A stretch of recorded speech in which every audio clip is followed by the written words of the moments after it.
Hello and welcome to France 24's weekly music show. I'm Jennifer Ben Brahim. Coming up today.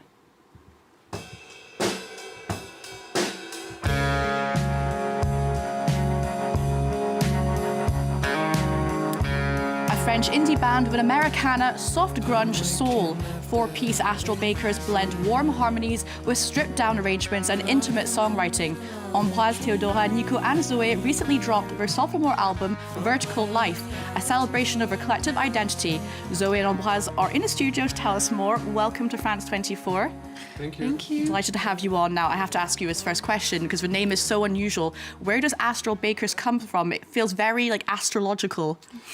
Yeah, when we had the idea, I was with Theodora and Nicolas in Bordeaux, in the south of France, just after a concert, because we were already playing together on my solo project, Sage. And we were so happy to play together, and the tour was ending, so we were like, we have to start a band if we want to keep playing together. And so we kind of started thinking about names, and so we wanted something a bit like cosmic, and so we had the name Astral, but also, when you do a lot of mistakes in music, you call it a bread, un pain in French, and we like to think that sometimes mistakes bring new ideas. So it was kind of the idea of a magical mistake, so Astral Bakers. Okay, well, excellent choice of name, and it goes well with bread, French band. I'm just saying, another idea.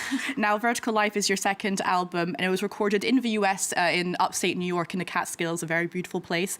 And you could really feel that Americana sound going throughout the album. How much has American music kind of influenced your sound as a band, Zoé? It's a really big influence for us, especially bands like Big Thief and many bands in this vibe. As it's also the concept of being a band, and a group like Big Thief is really interpreting this in its best way. And we've been working with the producer and musician called Samivian. He has been working also with this band in the past, and it was really the best way for us to bring the band in his environment in the Catskills, and to have a piece of that music and that universe in our music. Yeah, you definitely feel that your album could come straight out of Seattle from the 90s, this grunge sound. Yeah. Now, one of the tracks I really love off the album is called Healing. And before we take a look at the video, Ambroise, I believe that you had quite a shocking story, pardon the pun, about the recording of this song. Can you tell us more? Yeah, so we were at Sam Vivian's studio, which is built in an old barn. And the day we recorded Healing, there was a big storm. It was so hot and very super heavy weather, and we could see the lightning getting closer and hearing. So it was a bit of a threat over the recording. And since it was very hot, I was without shoes and socks, and I was sitting with my guitar. And at some points, and we were super into the music, recording and extremely focused. And at one point I saw a lightning by the window and felt instant electrocution between the strings of my guitar and my feet, and it went straight, and I was I had to stop recording immediately, and we have this recording of the moment I scream, and it's really weird, and we could see on the computer the little click of every tracks reacting to the electricity in the studio. Oh my gosh, we'll have to release that song at some point as a B-side. Yeah. We'll listen to that track. This is Healing.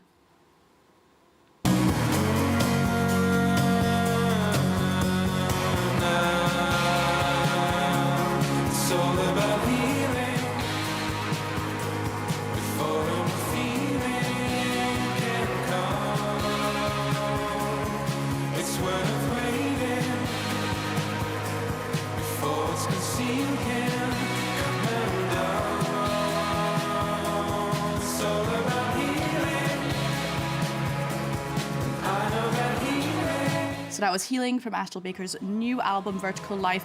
A quick question about the meaning of this song, because I believe it's all about friendship. And I know that as a band, you have this real collective spirit. Why is this collective spirit and friendship so important to you as a group?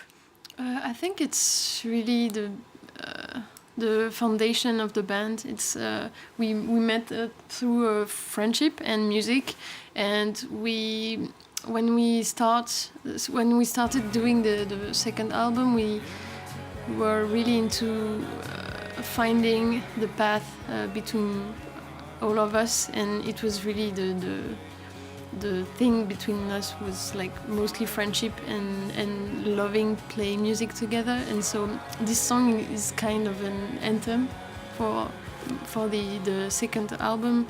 It's like really it's a path that we want to follow through time and music, and it's really Yeah, I mean, and also in this second album, the main difference with the first one is that everyone sing as lead singer at some point in the record, and so it was a good way for us to let everyone express and being there for each other and playing the song of everyone, and also yeah, it's so important like that we are in a good mood all together, and when we are connected like that, we can do anything. We feel that we can like do anything, and it's very nice to have this connection and to be able to be friends and have a project like that all together. Definitely a very democratic approach to making music. Now we'll move on to some other music news, and one last hurrah of a 2025 festival season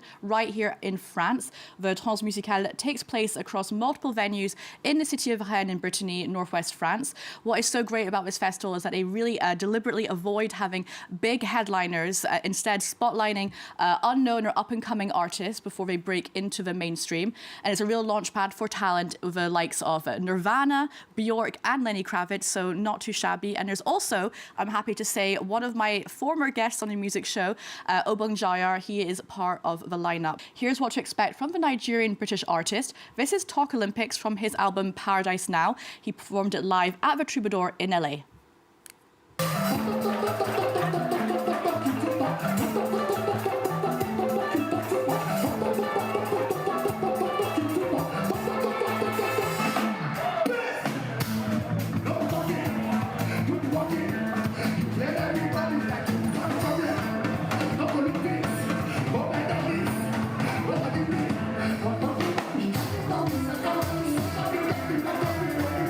Now, I have to ask both of you, because you're playing at a sidebar event, which is called a Bar en Trans.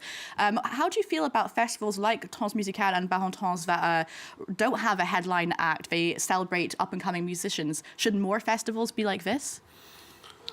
It would be great. Yes. It would be great, but it's very precious to have festivals like that, because they do a creation every year, and kind of every artist that are playing at this festival, they have like a really cool spotlight, and it's sometimes help start careers, and the choices they have in terms of who they're gonna pick is very like clever, and it brings a really public who's into emerging music and emerging bands. It's the best way to discover bands that are not really. It's true. We can. In the spotlight. You can definitely find some kind of pépites in French of Exactly. a musical lineup. Now, moving on to something that's becoming quite a trend, and that is different ways of listening to music. Now, the vinyl has enjoyed quite a renaissance over the last decade.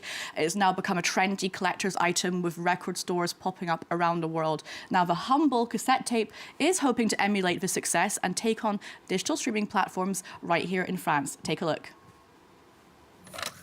The unmistakable click of the machine takes you right back to the analog age, when albums came with a warm, unpolished sound. After vinyl made its comeback, now cassettes are cool again. 29-year-old Léa Aubrey's a fan. She even opened a contemporary shrine to this cult object. Her small boutique in central Paris is called Club Cassette, with around 10,000 of them lining her shelves. We have soul, disco, funk. The pop rock section is the biggest part of the store. As well as old albums, there are also new releases because the market for this format is growing. Cassettes are more accessible and cheaper to produce than vinyl, selling at around €15 compared to 30 for a new record. But for the rarest items, prices can soar.